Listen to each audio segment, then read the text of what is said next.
Buonasera. Oggi siamo qua. Good afternoon. We are here today to speak about uncertainty concerning climate policies with Lars Peter Hansen. Uncertainty is the key word of this speech. I'd like to make some brief introductory comments. Uncertainty, well, it is important, that is crystal clear, but this pervasiveness has become especially stark in the past few years because of some catastrophic events. I listed 3 things there. The financial crisis of 10 years ago, you might remember Fukushima, nuclear catastrophe, and what's going on in these months, i.e. the pandemic. These are disasters which have already happened. We are here to speak about future disasters due to climate change, which is in itself a source of uncertainty. These recent phenomena have further stressed the importance of uncertainty. Uncertainty makes uncertain the payoffs of a course of action. For example, if I see, well, my harvest will depend on the weather, which is uncertain. However, in general, our actions are influenced by uncertain factors. What's important, in particular in economics and social sciences, is that persons, when they have to decide, they form expectations about the factors that affect the uncertainty. For example, climate change for farmers, technology uncertainties for entrepreneurs. And considering the expectations, people try to do their best. This is a key difference as compared with particles studied in physics. In social sciences, we have to do with persons, with agents, who think about the factors influencing their actions. A very important primary factor is that of public policies. So people have expectations on public policies. For example, the policies which might have an impact on climate change, such as climate policies, and they act and react based on their expectations.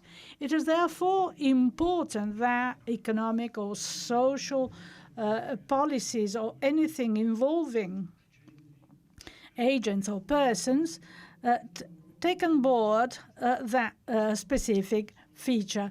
These are not particles, these are thinking beings who interact. And so we have to avoid what we call the grida manzoniane, i.e. the useless shouts. More practically, if we think of healthcare policies in the public sector, as we have seen in recent months, and environmental policies in the light of climate change, such policies should take on board social and natural sciences knowledge. For natural sciences, when speaking about the pandemic, biology is key to understand the contamination. For climate, physics is important because the climate change is a physical phenomenon, first of all. And then we should consider social sciences because agents are not persons, are not particles. They react, they think, they adjust to policies. It is therefore important here that there is a clear dialogue between natural and social sciences. And an ocean of uncertainty, which unfortunately cannot be avoided. It's an utopia to think that we can do without that.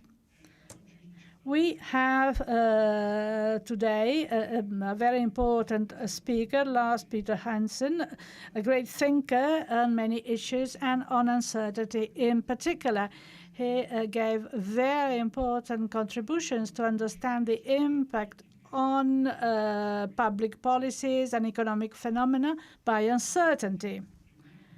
So his work is of fundamental importance, both theoretically and from the point of view of econometrics, to understand how uncertainty works. And that has changed our way of thinking about such phenomena. So Professor Hansen had a key role concerning the way economists approach these fundamental problems. He's David Rockefeller Distinguished Professor at Chicago University. You know that the School of Chicago is the most important school of economics, generation after generation. Many important economists took their degree there. And Lars is one of the most important members of that school. In 2013, he was awarded the Nobel Prize in Economics for his work. It's a great pleasure and a honor to have you here speaking about uncertainty concerning climate phenomena. Over to you, Professor Hansen, and thank you very much for being with us. Thank you very much, Massimo. I very appreciate the kind words and the very nice introduction to what we both agree is a very fundamental and important topic. I'm very sorry today that I actually can't be there in person, but as we all know, the events the surprising events which we've experienced the last several months has changed the way we've been doing activities in the near term. So today I want to talk about climate change and how climate change uncertainty can impact how we should think about social valuation in general and about economic policy. I will be showing you some example calculations from some work I've done with Mike Barnett and William Brock.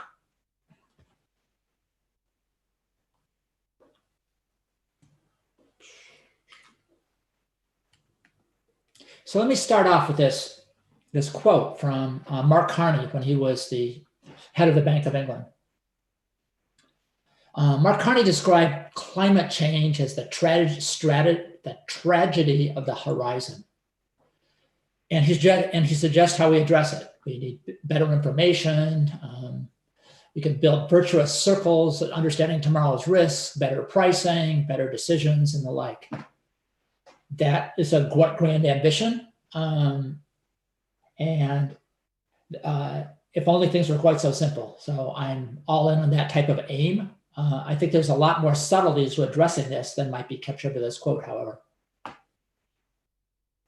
So in connection with this quote, I'm going to put a different one that's a little bit of a different contrast. So Mark Carney, of course, is head of the Bank of England. And this is a warning. It comes from a very interesting essay by Hayek, who is discussing the limits of economics as a science. And it's a fascinating essay. I don't agree with all aspects of the essay, but there's this statement in the essay that I think that is important that we keep in mind when we're thinking about the impact, how economists impact economic policy.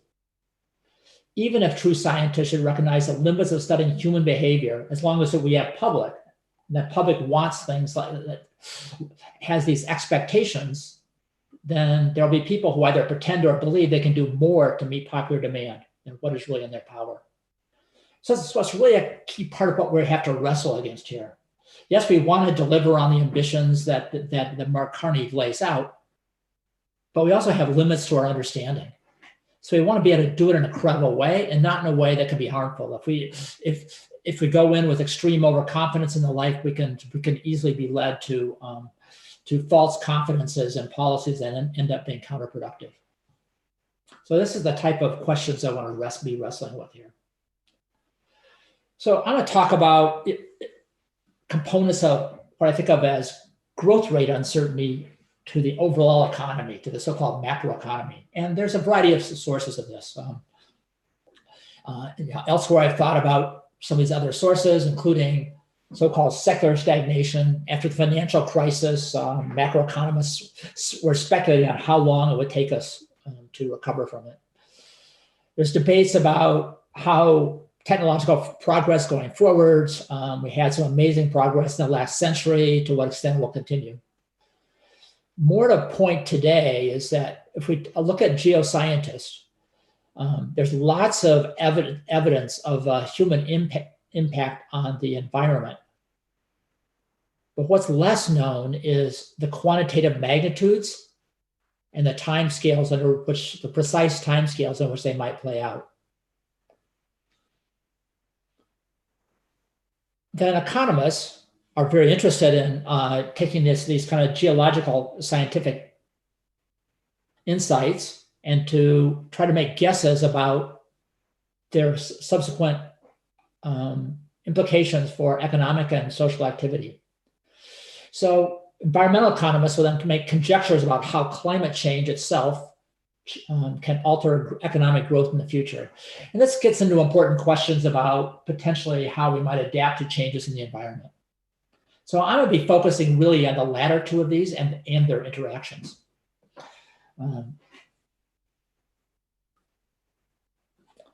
So let me expose you to some early thinking about uncertainty. So economists, most of the work in economic analysis is under a so-called risk model. And to put it simply, think about flipping coins, think about rolling dice. These are situations where we know probabilities but not outcomes. And how far can we push that type of paradigm? So Knight, back in the early part of the 1900s, was writing about uncertainty in broader terms and was really pushing us away from this simplified notion of risk and trying to suggest this could be very important for a variety of phenomena. Keynes kind of echoed this sentiment in some of his writings as well, saying our knowledge of the future is fluctuating, vague, and uncertain. Now, both of these are, I think, hit upon some important questions. Neither of them really gave us the conceptual underpinnings to think about them in very systematic ways. So, but they certainly were put important questions on the table. So let me just talk about this risk a little bit more. In its simplest form, think about an urn. But suppose we know it has 25 blue balls and 75 red balls, and we pull a ball out at random. Okay. Now, what's the chance of getting a red ball? Well, it's 3/4. We know probabilities, we just don't know outcomes. So that's what I like to use the term risk, and many other economists use the term risk. And this is kind of the notion of risk that Knight had in mind. Now let me make things a little bit more complicated. Uncertainty can be ambiguity. Suppose I make the urn no longer visible. I've got some red balls in there, I've got some blue balls in there, but I don't know what the fractions are. Again, I can draw things out at random. Now there's a possibility here of learning.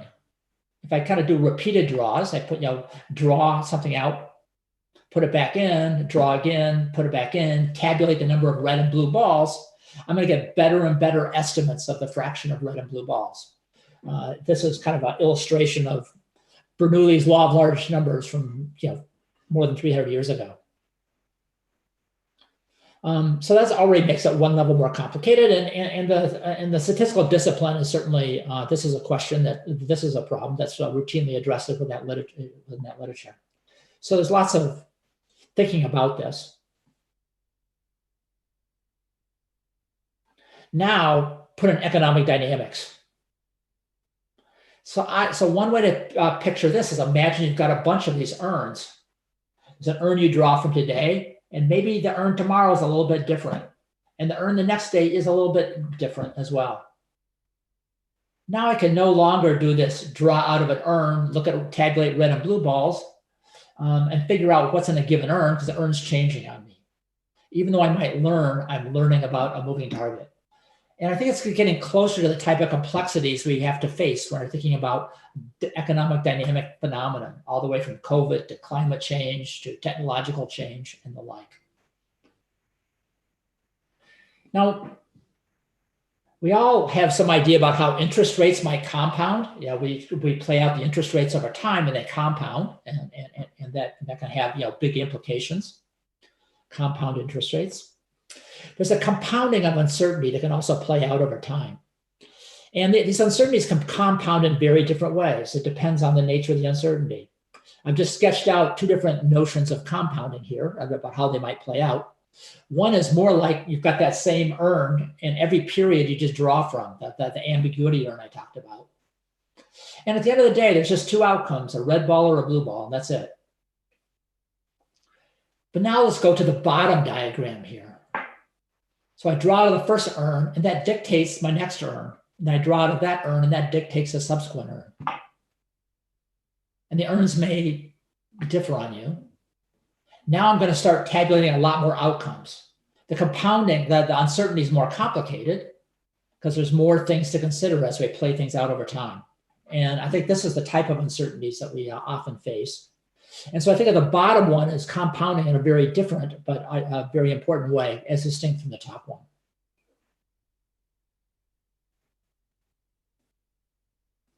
So there's a very eminent Italian probabilist, Di Finetti. He wrote in this area a variety of important areas. One was in subjective probabilities. And this was the philosophical underpinning of what is commonly known as kind of Bayesian type methods in statistics. These are known to be very, very powerful ways to approach things like model ambiguity. And the subjective probability approach basically fills out probabilities you don't know. Maybe I have some prior notion of how many red and blue balls there are, and then is able to apply a lot of the same rules of probability after I fill things out over these so-called subjectively, over these dimensions in which I don't have prior knowledge. And so it's a very elegant theory that Di Finetti develops and justifies. But what's important is that Di Finetti himself understood the limits to that theory. And so here I've got a quote from him. Subjectivists should feel obliged to recognize that any opinion is only vaguely acceptable. So it's important not only to know the exact answer in an exactly specified problem, but what happens to start changing things a little bit. How sensitive are things to kind of these changes and these subjective inputs we need to make in order to make these probabilistic assessments. And I think this is a very important insight, and this is one that's in Di Finetti's work underappreciated in my view. My colleague Bob Lucas wrote a discussion of a very influential empirical contribution by Friedman and Schwartz on the history of monetary economics policy.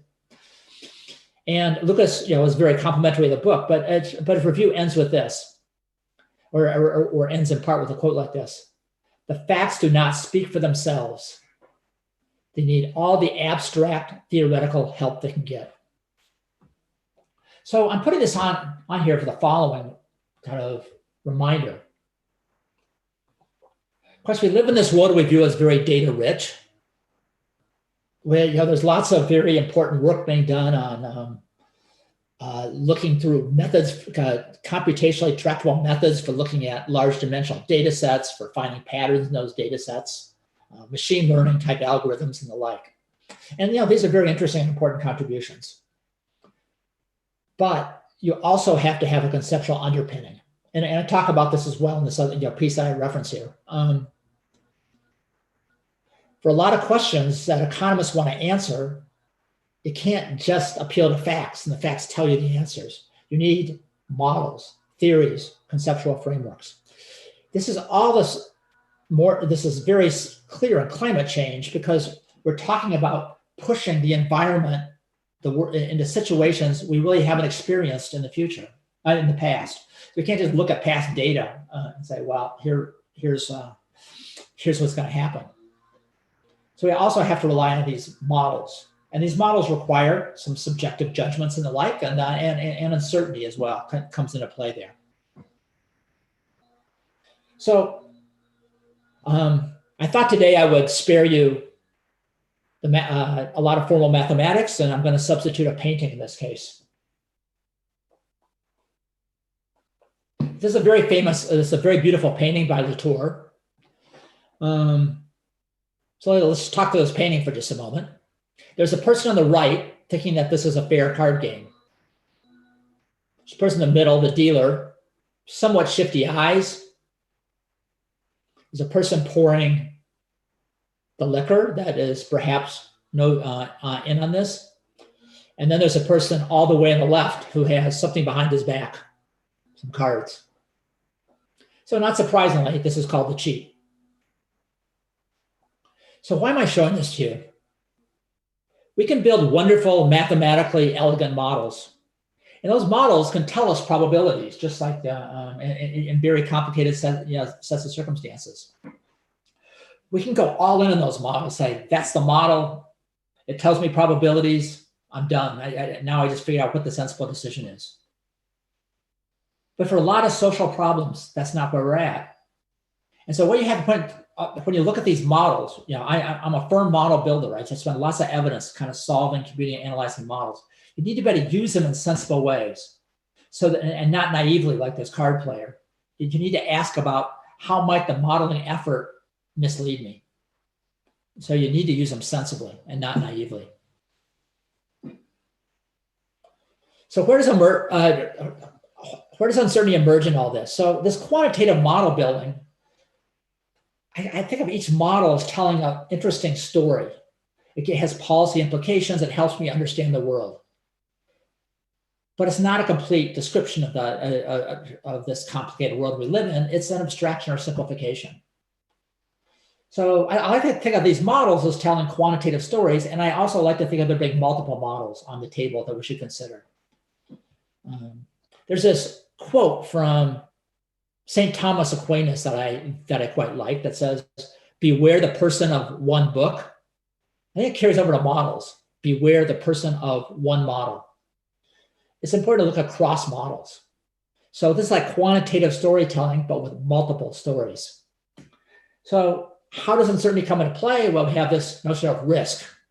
A model is going to have these random impulses into it, these so-called shocks, we call them. And then from there, we figure out, they transmit to the economic environment in some dynamic way. And then we can compute, make probabilistic statements. That's our version of risk. There's multiple models on the table, multiple stories, different implications. We want to look across those models and see what their implications are. And then there's a third piece. Each of these models is itself an abstraction. It's not intended to be a complete description of reality. And if it were, it wouldn't be very useful to us because it would be far too complicated to really help us understand the world better. So we understand the world through lenses of models, but the models are simplifications. How do we take that into account?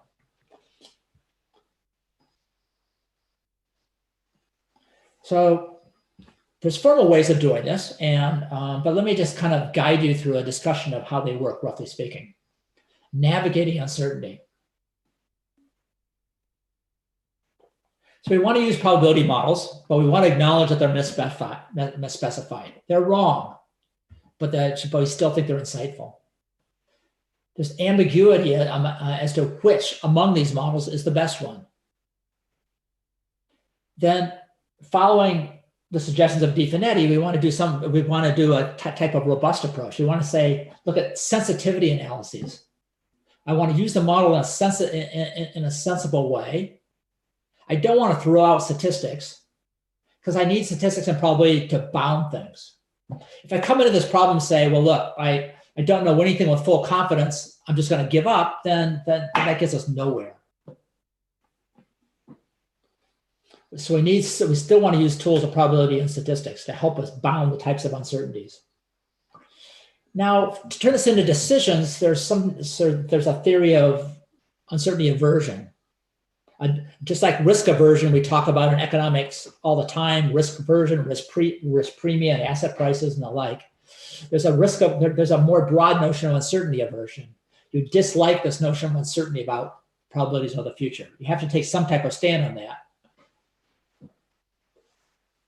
And the implementation then is to target what uncertainty components have the most adverse consequences.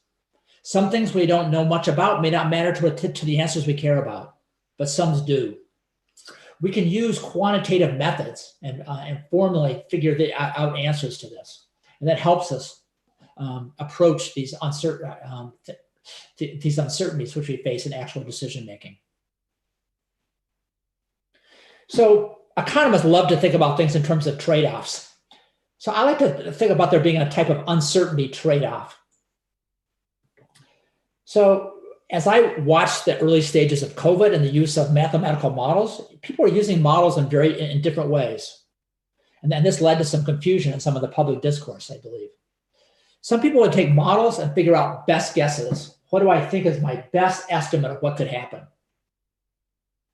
Another type of calculation you could do is figure out, well, what possible bad things could happen as things play out.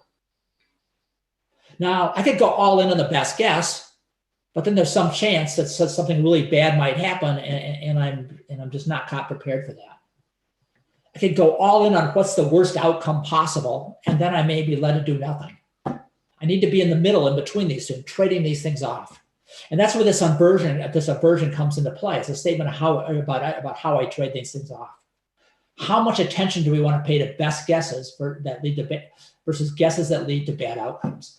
And when people were talking about model outputs, they were often getting these two things intermixed and confused. Both are interesting calculations, but there's an interesting trade-off there, which is important in designing prudent policies. I think it's also important, by the way, for constructing investment strategies. Say if you're wanting to know how much to invest in green technologies and the like. So now let me turn back to climate change. Let me turn to climate change a little bit more specifically here. There's a construct that is used in policy discussions called the social cost of carbon. In truth, it's commonly referred to in policy discussions, but its meanings and targets of measurement can differ across applications, and it means different things in different settings. In the US, under the Obama administration, they would routinely report social cost of carbon numbers on web pages, but their explanations were not always so coherent for why they're reporting or how they construct them. But I'm going to use well-posed versions of these. And I'm going to use these as an analytical tool to assess how important uncertainty is. So here's how the social cost of carbon works. I can look at the standpoint of markets. Markets can give me information about how much I want to pay for, say, fuel at the gas pump. But then I could ask how much, from a social perspective, should I be paying? Those two calculations can be very different because carbon emissions alter the climate, which in turn impacts economic opportunities and social well-being. It gives, and that impact's not going to be captured by market prices. It's called an externality. Economists have been familiar with externalities for a long time. So this is an externality. Whenever there's externalities, then there's this wedge between a private cost and a social cost. And one way to assess climate change is how big is that wedge, because that tells us, it helps us quantify the need for policy interventions. Now, the simplest type of policy intervention is probably politically naive. It's, economists always like prices and taxes. One could actually devise a so-called Pigouvian tax on carbon emissions that corrects this uncertainty. This may not be the most politically feasible way to go, and so I'm not going to necessarily push this as practical policy making, but I'm going to use this wedge to tell me how important the need for policy is and what the contributions are coming from uncertainty. So I mentioned before that geoscientists have uncertainty about the impact of, say, emissions on, in this case, temperature. So what I'm showing you here is a so-called histogram. What it does is it takes climate sensitivity estimates from a bunch of models and just tabulates them. And so what happens here is people run simulations across these models, They put in changes in emissions, and they see what happens to temperature over moderate to longer timescales, and they measure that sensitivity. How responsive is our future temperature to current changes in emissions? And we think of ELISE as these responses are really, over the course of the next several decades, quite durable in nature. I mean, they're not literally permanent, but they're very durable. And so this is lifted from a paper out of climate science showing you, as I run these model simulations, that parameter, that climate sensitivity parameter from emissions to temperature changes, shows a lot of uncertainty. In this case, we see a central tendency of about one. I'm not going to get into the details of the numerical magnitude, but the central tendency is about 1.5, 1.7 or something. But 1 doesn't look that unreasonable, and things numbers substantially bigger than 2 as well. So there's a fairly substantial range here about this climate change uncertainty. So now let me turn to a simplified characterization of the economic damages. I'm using what environmental economists call a damage function here. It's a very simplified way to capture the impact of temperature changes on the economic opportunities. And so here I'm plotting these things out over temperature changes that might occur in the future. And there's lots of debate over how big these damages are going to be. This is something we don't know a lot about. The work of Nordhaus tracks the blue line quite closely here. It's meant to be that the blue line is roughly his best guesses. Marty Weitzman was pushing numbers that were substantially larger, in part motivated by uncertainty. That's more along the lines of the red line here, the high damage line here as well. There's lots of recent work in climate science that just wants to put a hard budget constraint, saying we should only allow temperature to move 2 degrees. And for economists, that's equivalent to saying that that's what a damage function that just falls off a cliff right at 2. And we tend to think that things aren't quite that extreme, but there's lots of scope about differences here. And the way this is plotted out here is the 2 lines are on top of each other up to 2 degrees. So we're talking about differences that we really haven't experienced in terms of the global economy yet. And so this is a case where we don't have, it's hard to tease out lots of information from data here. So what I've tracked here is in our calculations, what's called the social cost of carbon. So the blue line is the total. It's total social cost of carbon. And what happens here is this cost increases as we get closer, as we emit more. We get closer and closer to the damage region. And even though this is off of some hypothetically optimal social policy, we will eventually get to places where we're closer to damages, and then the cost starts to rise on it substantially, and emissions go down at the same time that cost increases. And that's what the blue line is. And so and this is the trajectory over the next 100 years. Now, one possibility is I take that histogram and just put in the median or the centering point. I weight low and high damages 50-50 and just pretend that's the damage function and that's the climate sensitivity parameter and proceed. Well, that would be one way to go, and that would understate the amount of, but that would misrepresent the types of uncertainties we're talking about. It wouldn't really take into account the distributional aspects of it.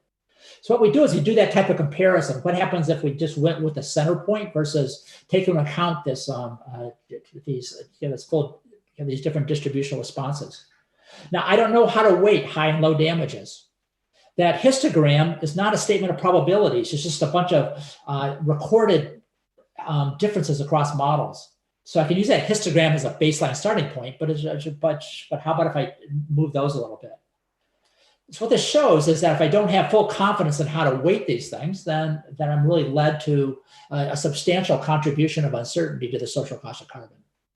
Now, this, of course, depends on statements of aversion and stuff like this, but all I want to illustrate here is the uncertainty component to this important cost can be very substantial.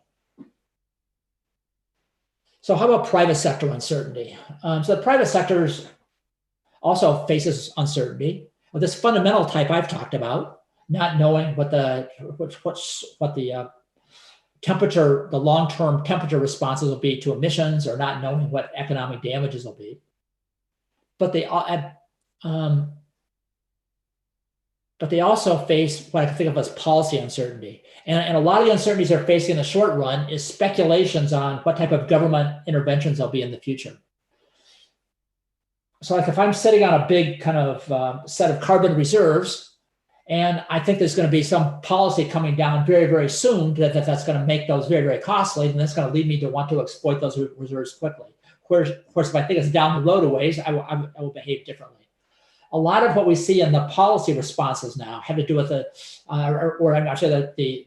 private sector responses have to do with this policy uncertainty, not necessarily the fundamental uncertainty. So policy uncertainty is also an important part of this in terms of the current policy regime. Now, the models I talked about to do those calculations was highly simplified, and we want to push it to enrich it in a variety of ways. Thinking about how do we want to accelerate the shift from fossil fuels to renewable energy? If so, how much do we want to subsidize that? What are the best ways to do that? How much we want to feature nature-based solutions like increasing sink capacity and resilience through our forestry and agriculture and oceans and food systems. How much we want to be thinking about trying to advance adaptation, helping, making global efforts to accept the fact there'll be climate change, but to manage the impacts of it. I mean, these are all very, very important policy questions. And the point I want to make here is, as we enrich in the analyses, this is going to leave in place uncertainty. It's just going to open up new channels with uncertain consequences. Now, before closing here, I want to make one point here, and I want to be very clear. There's lots of people in the social arena that say, well, since we don't know things, we shouldn't do stuff. That's not what this is. This says just the possibility of bad outcomes should be enough to make us want to act today. So lots of policymakers are afraid to talk about uncertainty for fear that it's just going to say, well, therefore we shouldn't do anything. But that's not the message of decision theory under uncertainty. It's the possibilities of bad outcomes are really enough to make us think hard about the design of policy. So with that, I think I've talked long enough. What I'd like to do is just end with a quote from one of my favorite American authors, Mark Twain. Education is the path from cocky ignorance to miserable uncertainty. What I hope I've laid out here is uncertainty can at times seem miserable, but there are ways to think about it systematically, sensibly, that can help us proceed in making better decisions in the future. Thank you very much for your time. I'm open to some questions.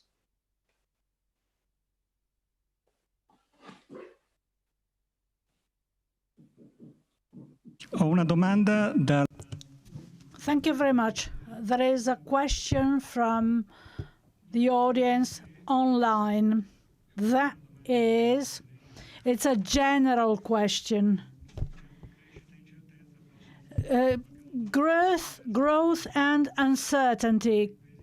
Can the situation in developing countries the growth in developing countries can be reconciled with sustainability? So is sustainability possible not only in developed countries, but also in developing countries, i.e. uncertainty and growth, are they compatible with a sustainable approach?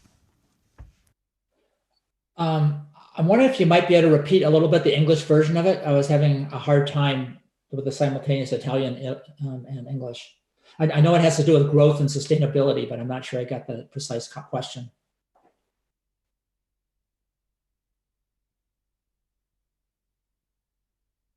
Is it possible to have to repeat it?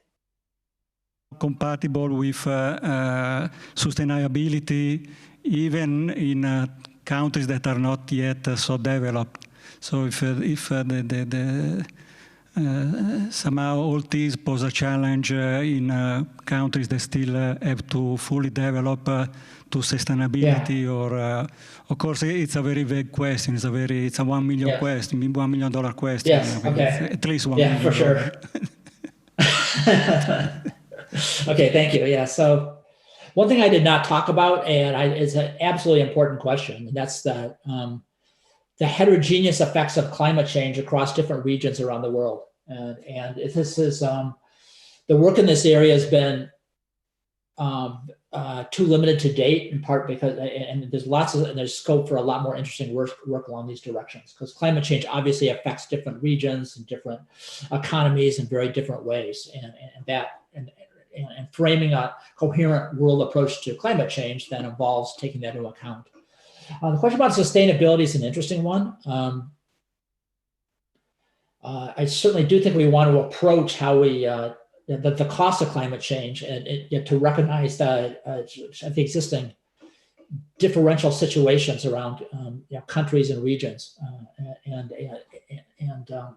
make sure that we kind of distribute costs in some type of sensible and seemingly more equitable way.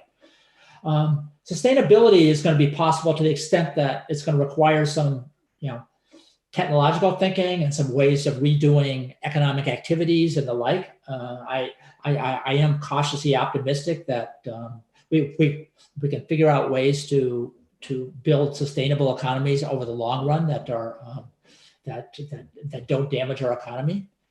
So require multiple efforts and the like. I don't think it's an easy problem, but I do think it's one that with innovation and the right incentives that we can address in sensible ways. I agree with Professor MARINACCI. We could have a full hour session on this topic and probably still not settle it, so fully resolve it.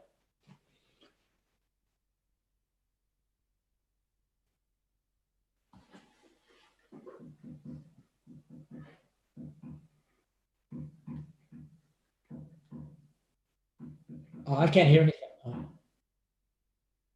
I can hear you, yes.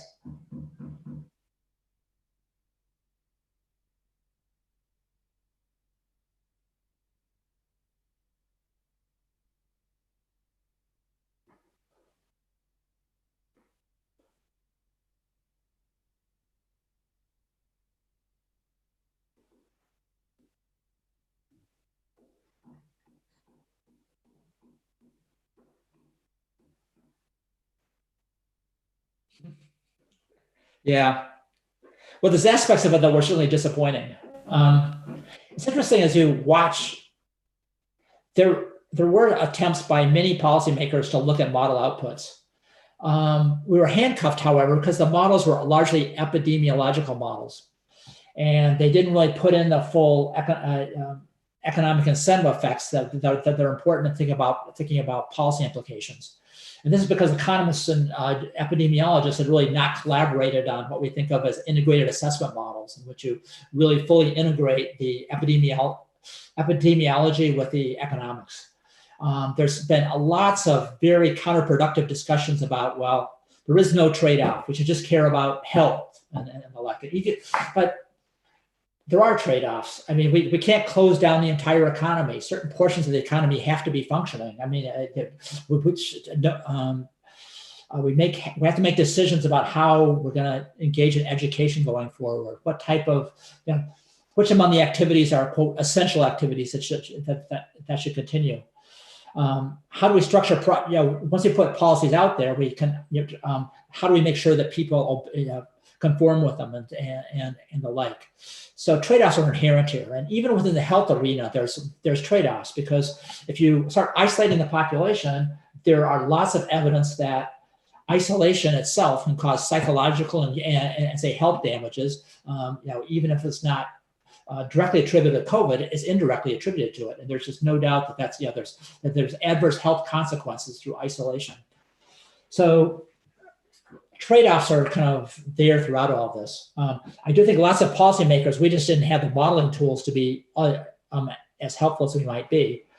Now, the ones I didn't like very much were the ones that say, well, there's heterogeneous model outputs. I'll just find the model output I like and I'll go with that, because and that led to, I think, some counterproductive policies. The policies of the U.S. At the federal level at times kind of appeared like that, and it just was, and that part was quite frustrating. So I do think some sensible policymakers really did want to try to use modeling outputs, but the type of models we had at our disposal were while they had some solid epidemiological underpinnings, the quantifications of them were still kind of filled with unknowns and quite primitive, and the interconnections between economics and epidemiology were not were not appreciated except that they need to be.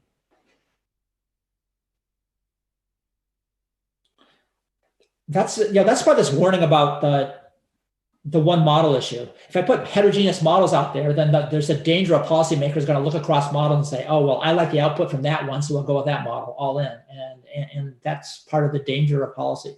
That's the danger of putting all your weight on one model.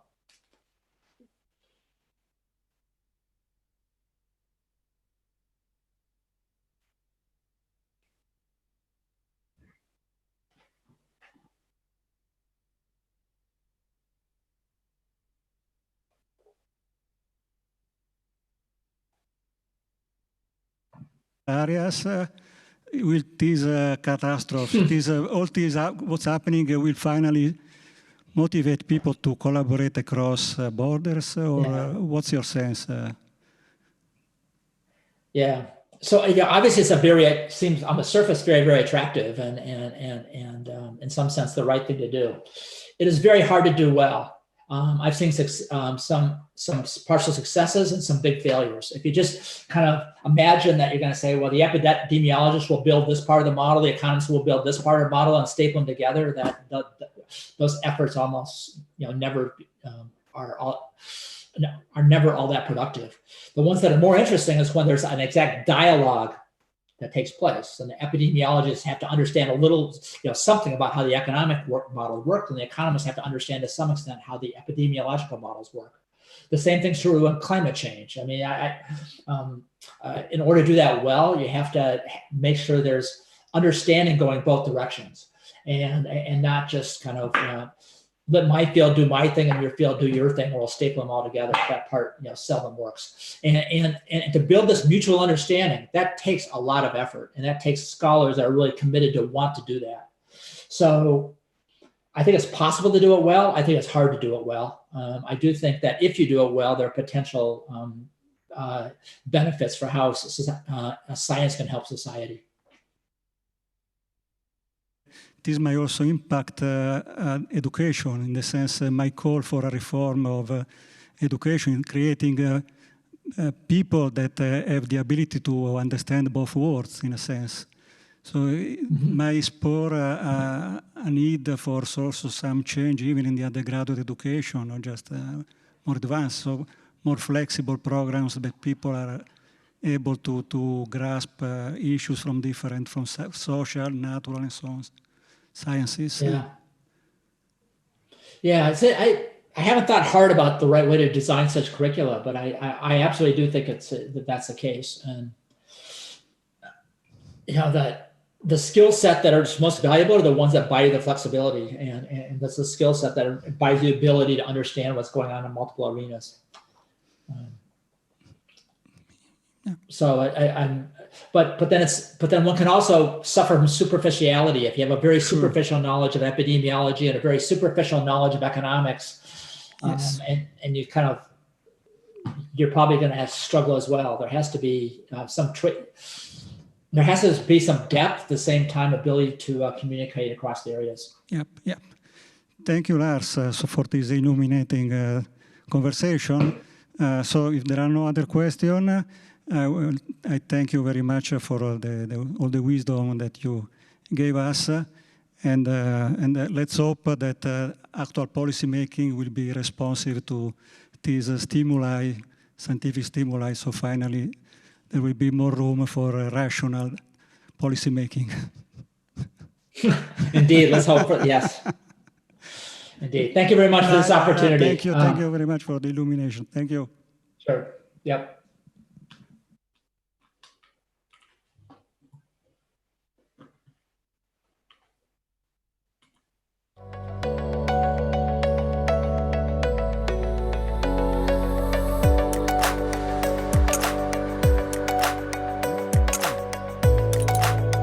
Everything okay?